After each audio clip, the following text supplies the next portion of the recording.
You're not gonna like this, but I kinda do. Introducing the Sony FX2.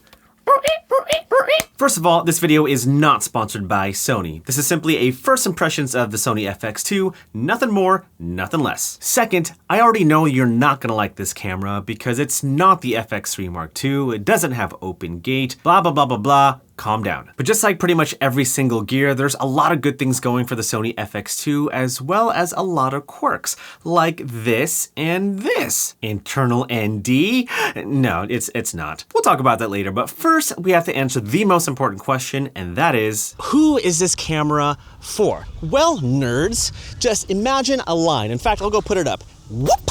Here is a line, a spectrum, if you will, between photography and filmmaking. And here are all the Sony hybrid cameras that fit that section. For example, if you are more of a photographer that does a little bit of video as well, then cameras like the A9 Mark III, the A7R5 are gonna be right over here, where cameras like the Sony ZV series or the A7 III series kind of stay in this middle area. And then cameras like the FX6 and the FX3 will obviously shift more towards the filmmaking area. Now listen up, cameras like the FX6 fit right at the filmmaking edge, where the FX3 kind of shifts a little bit towards the middle because it can take photos. The FX2 sits about over here because it is designed for professional filmmaking, but it has a better ability to take photos because of the shooting mode switch and the 33 megapixel sensor. I'm more of a hybrid shooter, and so I enjoy filming and taking photos equally well, and so my A1 Mark II, I feel like, is right over here, or actually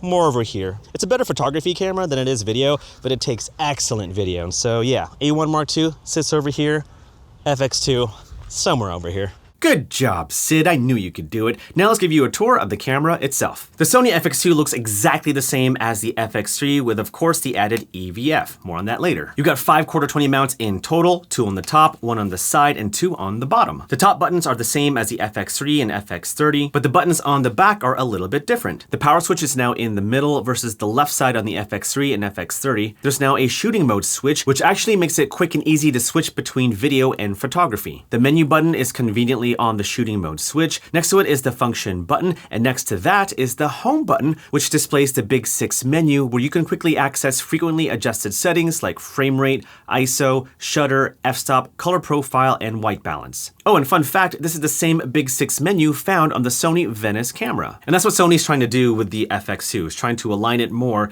with the Sony Venice system. And then of course you got your directional pad, your center button, your playback button, and custom button number 4. The screen is still a flip out screen, not the 4-axis screen found on the A7R5, the A1 Mark II. And if you flip out the screen, you'll see a newly designed fan, which of course cools down the camera. Moving on to the media card slots, the FX2 takes SD cards and CF Express Type A cards. But on the other side, it's a little bit different. Now there are only 2 doors. You have the HDMI door right over here. It's kind of flimsy, like sometimes it doesn't close all the way, but that's what the HDMI is. And the other door houses the USB-C ports and the multifunctional USB port? I keep forgetting what that's called, but those 2 ports are there. But what's quite interesting is that these 2 jacks, the mic jack and the headphone jack, they're not covered by doors. That's just left out in the open. I have thoughts on that, but that's what the other side of the FX2 looks like. The front of the FX2 is the same. You got the record button on the bottom right, which you can customize to whatever feature you want. And then on the bottom, you got your 2 1/4-20 mounts and the battery door. And yes, the Sony FX2 still uses the same Sony Z battery. Now, let's talk about this little EVF.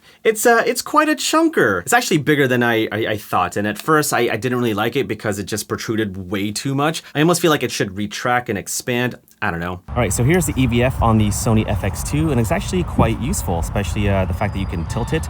On a day like today, it's actually quite nice to have because I can't really rely on the screen because of the glare. So having the EVF is actually quite useful. Oh, and what's cool about the EVF is that there's a button which kind of toggles between using the EVF or the screen. So I kind of like that. And so my overall thoughts on the EVF is, I like it. I like that you can tilt it. I just wish that it could like retract and expand. Now let's talk specs, specifically dynamic range, stabilization, AI features, and photography capabilities. The FX2 can capture 33 megapixel stills like the A7 IV and can also film 4K video up to 60 frames per second cropped. I know.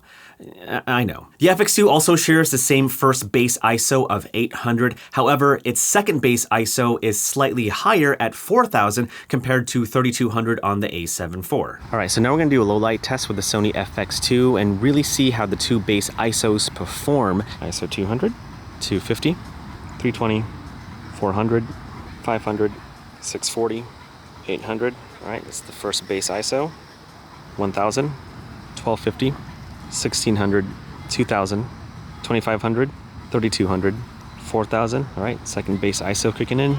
5000, 6400, 8000, 10,000, 12,800, 16,000, 20,000, 32,000, 40,000, 51,200, 64,000, 80,000, and 102,400.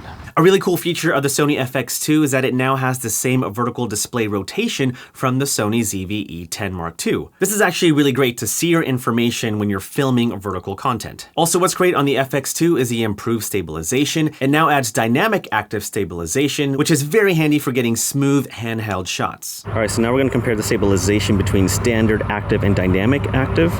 Right now it's set to standard.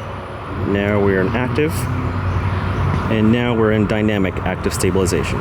And lastly, the Sony FX2 now has the same AI processor from the A7R5, the A9 Mark III, the A1 Mark II, which improves on autofocus performance, overall image quality, and other AI features such as auto framing and framing stabilizer. So with all those specs in mind, you can kind of see that the FX2 kind of borrows a few features from the A7 IV, the FX3, and the Sony ZV line. Think of it as a cinema camera with a dash of AI that can also take high-res photos. Now, in the very little time that I've had with the FX2, let's talk pros and cons. Pros. I love that you can take high-resolution photos now thanks to the 33-megapixel sensor. The low-light performance was surprisingly good at higher ISOs. I love the new shooting mode switch. Makes it super easy to switch between video and photo. I love having the home button so that I can access the Big 6 menu. The stabilization and AI features are very welcomed. And I do like the tiltable EVF. Very handy when filming in bright conditions. It's a little bit too long for my liking. Kind of wish it retracted. That would have been cool. Also not a fan of the crop when you're filming 4K 60. Like, I do like using crop mode when I have the option, but when I'm forced to film 4K 60 in crop,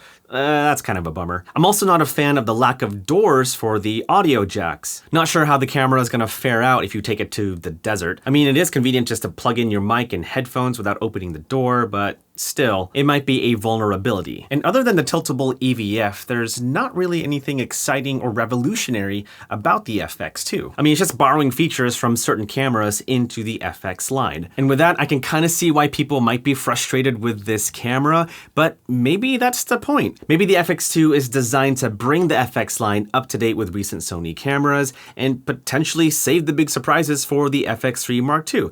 I don't know, maybe, just a thought. But technically speaking, on paper, the Sony FX2 is a good camera with more than enough features for many creators. It's certainly a nice middle ground between the FX3 and the FX30 when it comes to pricing. I mean, it sits right in the middle at $2,700. I just know that a lot of people are not gonna like the FX2 right away, but will probably love it a year from now. Kind of like what happened with the Sony ZV-E10 Mark II and the A7C II series. So many people did not like those cameras when they came out, but now they are Sony's top-selling cameras. So there's that. But those are my first impressions of the Sony FX2. Again, I've only had this camera for a week. I have to return it today, and so I can't give you a full review of this camera. I need more time. But I don't know, let me know your thoughts. I'm sure you have some questions, and if you do, feel free to let me know in the comments below. But that is the Sony FX2.